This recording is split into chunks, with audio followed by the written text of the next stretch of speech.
એ આજે સૂર્ય અને ચંદ્રને પણ આડો થાય છે.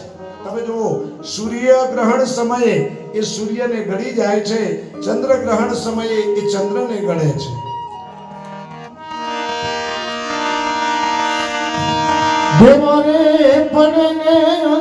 દેવતાઓ અમૃત પી લીધું છે, દૈત્યો સાથે લડાઈ કરી અને બલિ રાજા જોડેથી પાછું ઇન્દ્રાસન લઈ લીધું છે.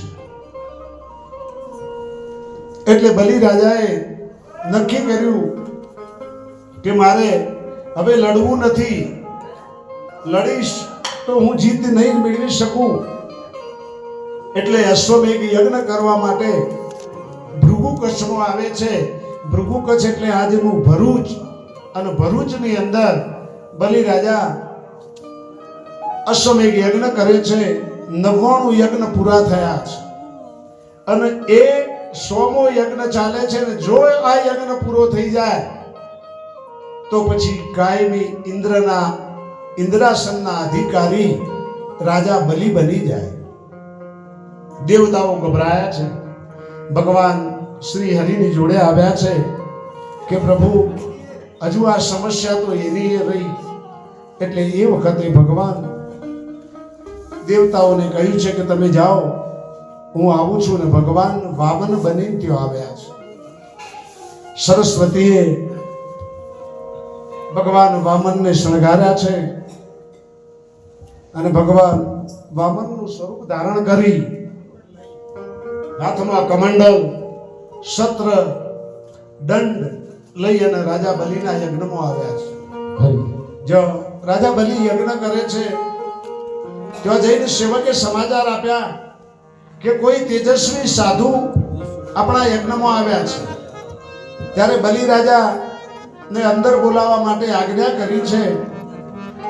રાજા બલિએ ભગવાન વામનને અંદર આવકારો આપ્યો છે. આ દ્રશ્ય શુક્રાચાર્યએ જોયું છે ને શુક્રાચાર્ય ગતિ સમજી ગયા છે કે આ કોઈ સામાન્ય સાધુ નથી, આ સ્વયં ભગવાન આવ્યા છે. હે વિષ્ણુ વામન થઈ ચાલ્યા રે, વિષ્ણુ વામન થઈ ચાલ્યા રે, વિષ્ણુ વામન થઈ ચાલ્યા રે, વિષ્ણુ વામન થઈ ચાલ્યા રે. પાટાળવા બીજો ઇન્દ્ર મારવાલા, પાટાળવા બીજો ઇન્દ્ર મારવાલા, પાટાળવા બીજો ઇન્દ્ર મારવાલા, પાટાળવા બીજો ઇન્દ્ર મારવાલા. વિષ્ણુ વામન થઈ ચાલ્યા રે, વિષ્ણુ વામન થઈ ચાલ્યા રે.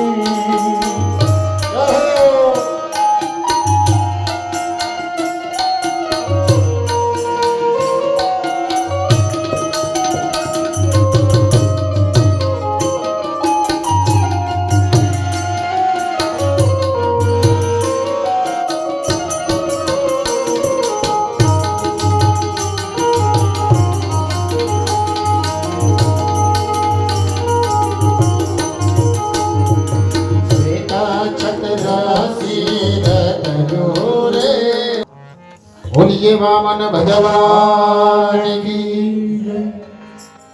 ભગવાન વામન થઈ રાજા બલિના યજ્ઞમાં આવ્યા છે. રાજા બલિને કહે છે કે હે રાજા બલિ, હું વધારે લેવા નથી આવ્યો, મારે 3 ડગલા ભૂમિ જોઈએ છે.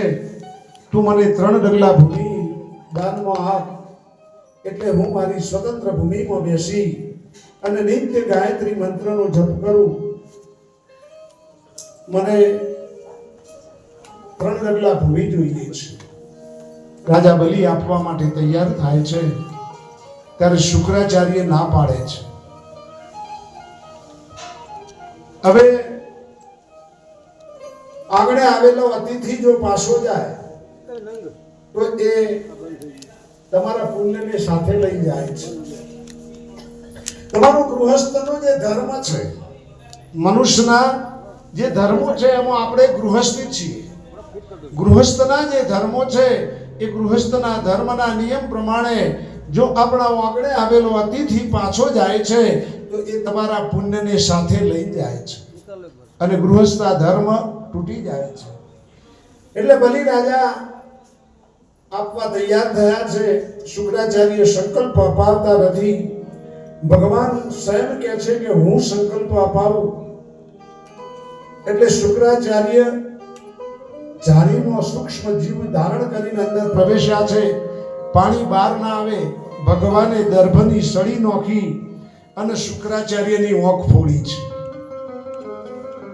શુક્રાચાર્યએ વિચાર કર્યો કે જો વધારે હેરાન કરીશ તો હવે બીજી ઓંખ ફોડશે. સંકલ્પ અપાયો છે. 3 ડગલા ભૂમિમાં ભગવાને સમગ્ર વિશ્વ લઈ લીધું છે. અને બલિ રાજાને પૂછે છે કે હવે મારે ત્રીજું ચરણ ક્યાં મૂકવું? રાજા બલિ કહે છે કે આ શરીર પંચ મહાભૂતમાંથી બન્યું છે.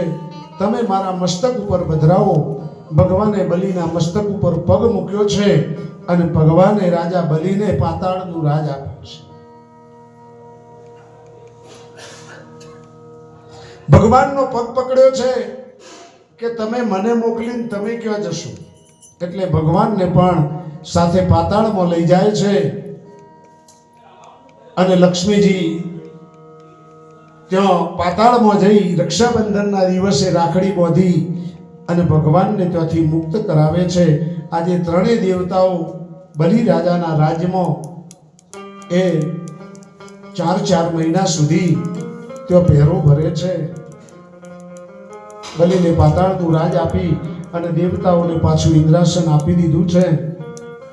એ પછી કુસંદની કથા, સુકન્યાની કથા અને અંબરીશની કથા કહી છે. ભગવાનના પરમ ભક્તો જે થયા એમાં નાભાગના વંશની અંદર રાજા અંબરીશ થયા છે. અંબરીશે કેવળ એકાદશી કરી છે. 11 વ્રત કરી અને ભગવાનના પદની પ્રાપ્તિ કરી છે. આપણે બધા 11 તો કરીએ છીએ ને, પણ ભગવાનના પદની પ્રાપ્તિ થતી નથી. કેમ? આપણી એકાદશી અને અંબરીશની એકાદશી એમાં ઘણો ફેર છે. આપણે જે દિવસે ઉપવાસ કરીએ ને એટલે એ દિવસે સાદા દિવસ કરતા વધારે ભોજન કરીએ કે મોરે